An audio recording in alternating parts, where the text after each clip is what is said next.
Thanks for joining us. Tonight, as a movement aimed at empowering Duluth renters gains momentum, renters' rights became a conversation at Duluth City Council meeting. Now, the Duluth Tenants Union has been going door to door across the city to gauge interest and gather signatures for an ordinance that would give renters the right to make needed repairs in their homes and be reimbursed by their landlords. But several city councilors are not sold on the idea and would rather educate renters on the current tools at their disposal to get needed repairs. Northern News Now's Ryan Hayes breaks down the conversation and where it's headed next.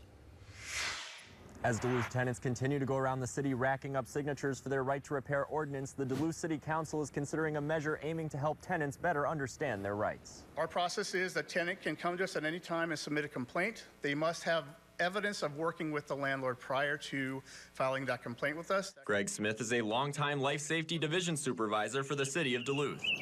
Life Safety is the current resource for tenants to report needed repairs in their homes. They assist with coordinating inspections to ensure landlords are maintaining safe living infrastructure for tenants. While co-sponsors of this new ordinance are hoping to increase knowledge of services like this, Councilor Derwachter questions if these services are being effectively utilized. Word on the street is that people don't call Life Safety because they have heard from other renters that it won't help them in a timely manner. This effort to increase awareness of services like Life Safety comes amid the Duluth Tenants Union Right to Repair ordinance, which has garnered over 5,000 signatures, significantly more than what's needed to get the measure on the ballot in November.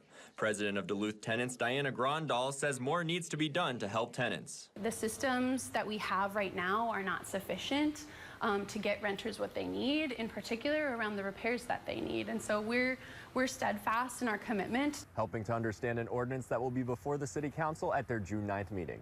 From City Hall, Ryan Hayes, Northern News Now.